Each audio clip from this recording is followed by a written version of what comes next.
Welcome. This webcast is about a shift that is already underway, but still under discussed in many corporate development conversations. The topic itself is simple to state, but very difficult to execute. Corporate development is becoming an AI value creation function. Historically, corporate development has been understood as the function that sources deals, builds valuation models, negotiates terms, manages diligence, and gets the transaction closed. However, that definition is no longer wrong, but it is incomplete. In the artificial intelligence era, corporate development must do more than ask, can we buy this company at the right price? It now has to ask, can we trust the data? Can we verify the AI capability or capabilities? Can we integrate the workflow? Can we govern the model?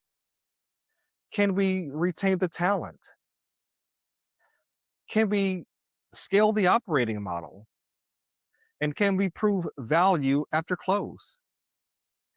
That is a very different job. And it is why the next generation of corporate development will not be judged by the transaction announcement. It will be judged by whether the paid premium becomes realized enterprise value. And this is not an AI explainer. I'm not here to define machine learning or generative AI or agentic AI in abstract terms. This is a deal judgment conversation.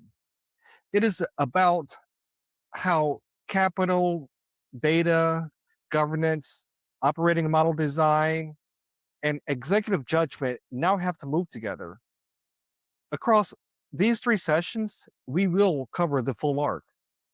In session one, we will explain why the deal thesis has changed. And in session two, we will walk through the artificial intelligence diligence stack and what corporate development now has to underwrite.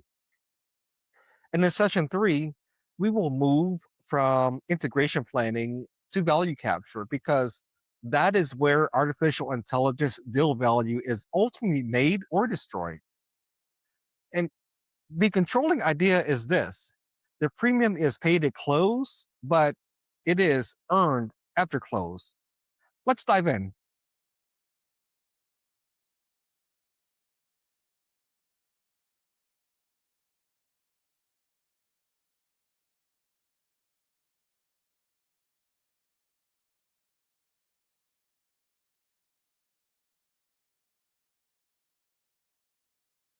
Welcome to session one, the deal thesis. Why corporate development has changed.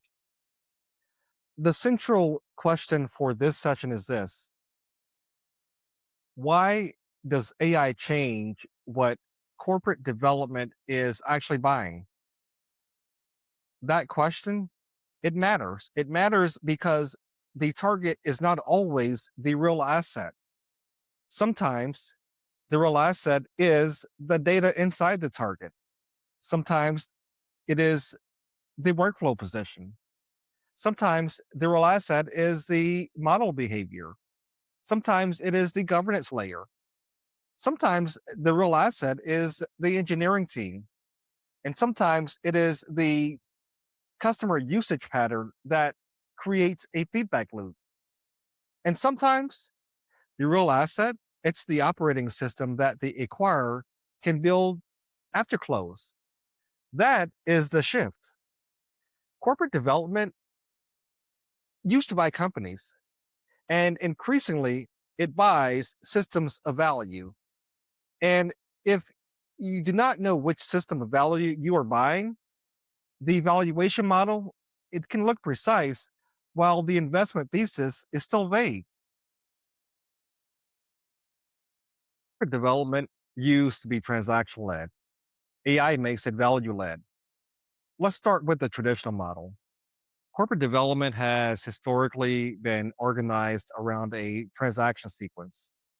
Identify the target, build a model, assess strategic fit, then run diligence. After that, negotiate terms, close the transaction. That's the sequence. Then the asset moves into integration. That model works reasonably well when the primary value drivers are scale, market access, cost synergy, customer overlap, product adjacency, or geographic expansion. But AI changes the nature of the asset. Artificial intelligence enabled value does not sit neatly inside a revenue line, a cost synergy estimate, or even a product roadmap. It often sits in the relationship between several things: data quality, data rights, model performance, workflow adoption, compute economics, customer trust, talent retention, governance maturity, and the acquirer's ability to absorb the target without damaging the very capability it paid for. That is why that is why corporate development is becoming less of a transaction function and more of a value creation function. Historically, or the old question was, is this asset strategically adjacent, financially attractive, and executable? The AI era question is this: can this asset improve our ability to control data, workflows, decisioning, and value creation in a way that we can actually operate after close? That is a much richer question. It also requires a different kind of executive judgment.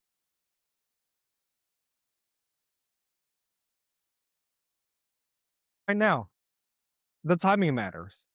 AI is no longer a thematic overlay in mergers and acquisitions. It is becoming a structural deal variable. The source material for this webcast points to the same conclusion across multiple research files. Corporate development is no longer about sourcing or valuation or negotiation closing. It now it now has to evaluate data assets, AI capability, integration complexity, platform economics, workflow adoption, governance risk, and even post-close value capture.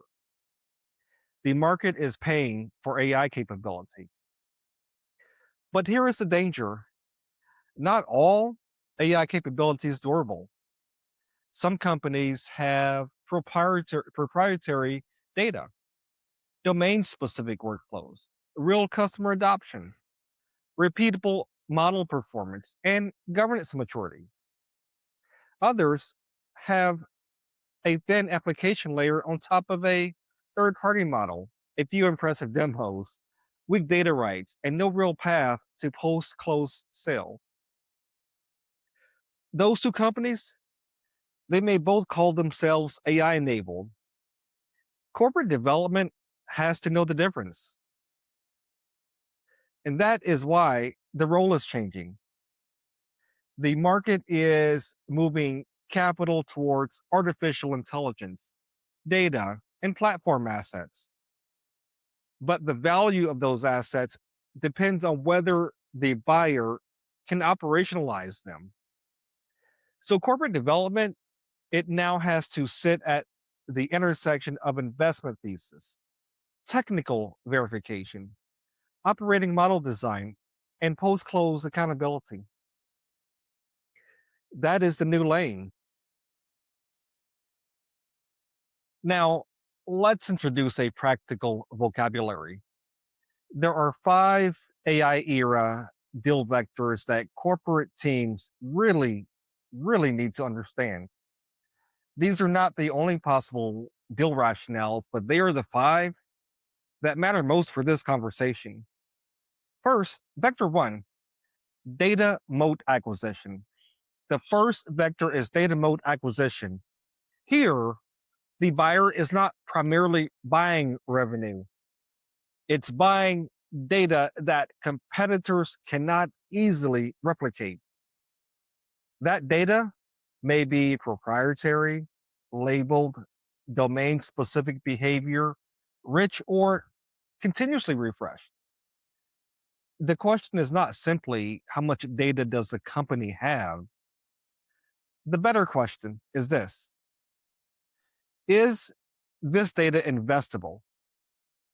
By investable, I mean, is it clean enough to use? Is it legally usable? Is it traceable? Traceability, right? Is it connected to an economic decision? Does it refresh over time? Can it improve a model or workflow? Can it create a competitive advantage when combined with our platform? A company can have a large data estate and still have a weak AI asset. Volume is not the same as value. The value is in the combination of rights, quality, context, governance, and economic actionability. So when a corporate development team looks at a data rich target, it should ask, what decision does this data improve? What workflow does it change? What model does it strengthen? What value can only be captured by owning or controlling this data? That is data moat logic. And there's vector two, model leverage. Here, the buyer is acquiring trained models, fine tuning pipelines, model behavior, engineering routines, evaluation assets, or technical capability that compresses time to market. This is not just about buying code, it's about buying learning. A model that has been trained, tested, tuned, and embedded in real workflows may represent months or years of accumulated capability. So the question becomes, would it take us 12 to 24 months to build this organically? Would we need scarce talent that we cannot recruit quickly? Would we need data that we do not own? And would we need customer feedback that we do not yet have? If the answer is yes, buying may be rational even at a premium. But the buyer has to verify that the model is genuinely differentiated. If the so-called AI capability is simply a API call to a third-party foundation model with a nice interface, the buyer is not acquiring model leverage. It is acquiring dependency. And that distinction very much matters. Then there's vector three, platform and network economics. This is where AI makes platform logic more powerful. Some businesses become more valuable as more users, customers, devices, transactions, or workflows pass through them. Why is that? Because the activity creates data. The data improves analytics, personalization, risk scoring, automation, prediction, or decisioning. That improvement makes the platform much more useful. And that usefulness attracts more activity. And this is the feedback loop. For corporate development, the question is this: does the target sit in a position where more usage creates more intelligence? If the answer is yes, the target may be worth more inside the acquires ecosystem than it is as a standalone business. But again, the buyer has to test the mechanism. It's not enough to say network effects. The deal thesis has to explain how usage becomes data, how data becomes model improvement, how model improvement becomes customer value, and how customer value becomes financial return. If that chain is not clear, the thesis is not mature. Then there's vector 4, AI enabled distribution. This is where AI improves reach, conversion, retention, personalization, customer service, or workflow engagement inside an existing distribution channel. The target may have a capability that becomes far more valuable when deployed across the acquirer's customer base. In older M&A language, this might sound like cross-sell, but AI-enabled distribution is very different. It's not just we will sell their product to our customers. It is we will embed their capability into our workflow, our data environment, our customer journeys, and our decision architecture. That means the value depends heavily on integration quality. Can the capability be embedded? Will customers adopt it? Will employees use it? Will it improve the economics of the existing platform? Will it create measurable revenue, retention, margin, or productivity lift? This is where corporate development has to work closely with product, data, operations, and commercial leaders. The deal model cannot cannot assume distribution without adoption. And then there's vector 5, AI category capture. This is the most strategic and often the most aggressive move. The buyer is not only acquiring a capability, it's trying to secure the default AI layer in a very specific vertical. Legal, healthcare, insurance, banking, industrial design, customer service, cybersecurity, tax, compliance, clinical operations. In these domains, the winner may not be the company with the best generic model. It may be the company with the best combination of domain data, workflow integration, trust, regulatory readiness, distribution, and professional adoption. Vertical AI category capture asks, can this target help us become the default intelligence layer in a domain before the market structure hardens? That's an arbitrage. That is not a simple product acquisition. That is a category shaping bet. And corporate development has to underwrite it that way. At this point, we should evaluate a practical tool. And this is where I would like to introduce you to the Deal Thesis Diagnostic tool. When evaluating an AI enabled target, we should ask 5 questions. Question number 1, what data compounds? What data does the target own, control, generate, or access? Does the data improve with usage? Can it be legally used for AI? Does it refresh? Does it carry proprietary context? Can it be connected to economic decisions? Question 2, what model improves? Is there a model or AI capability that gets better over time? Is the performance measurable? Is there a real evaluation framework? Is the model proprietary, fine tuned, domain specific, or is it merely wrapped around a third party provider?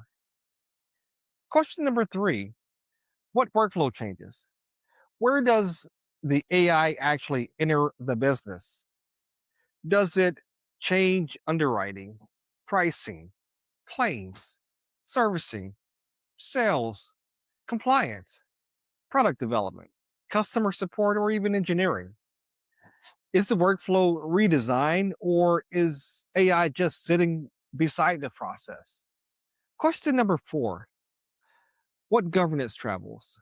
What legal, regulatory, privacy, cyber, model risk, data rights, or customer trust obligations come with the target?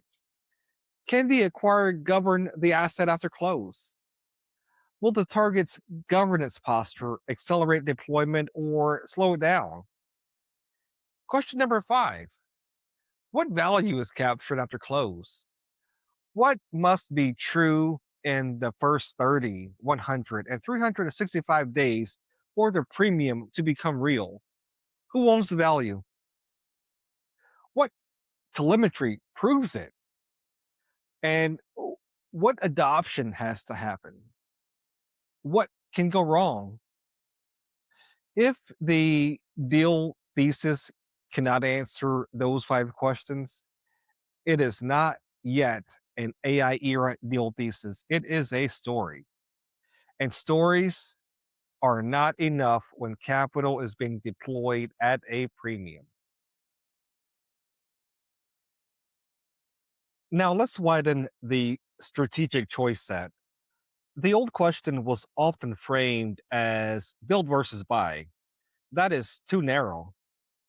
In the AI era, corporate development should think across at least six options. First, we have build. Second, buy.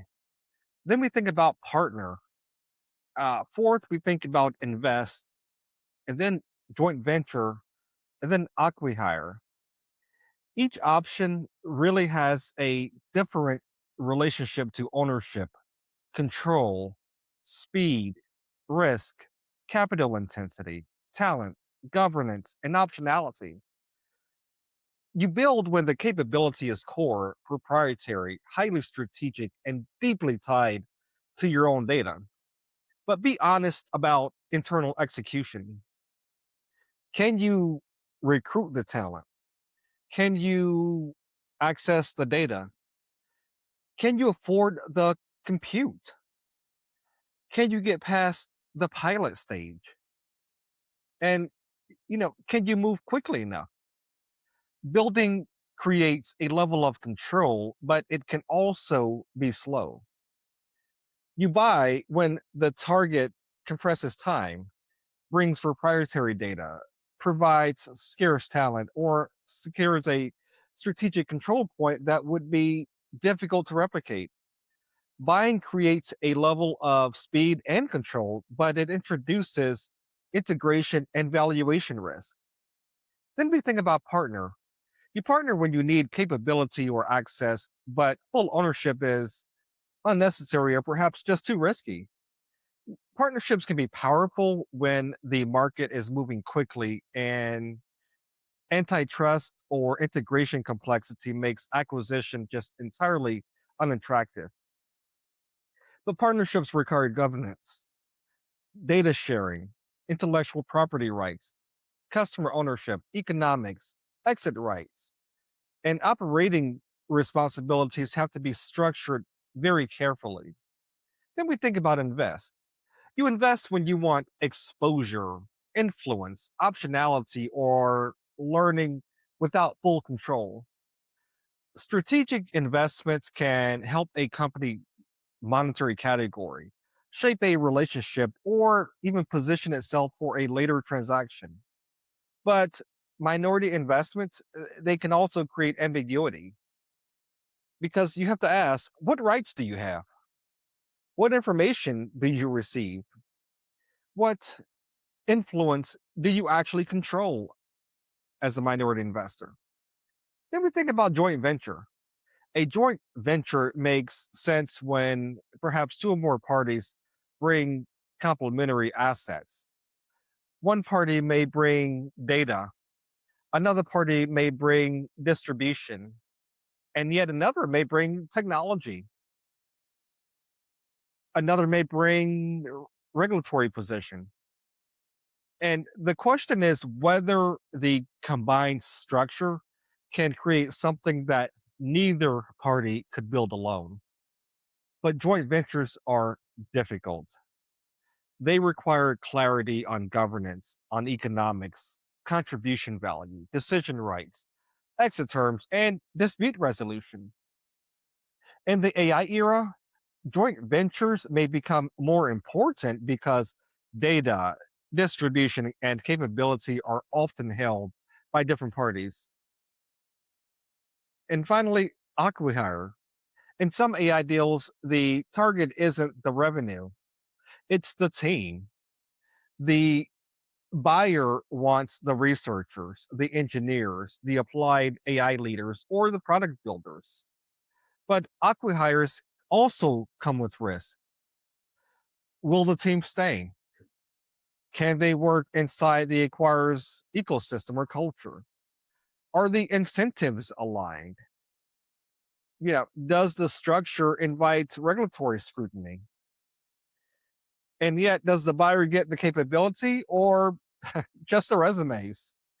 And so the broader point is this: corporate development is no longer only choosing between build and buy, it is designing the right architecture of access, control, speed, governance, and value capture.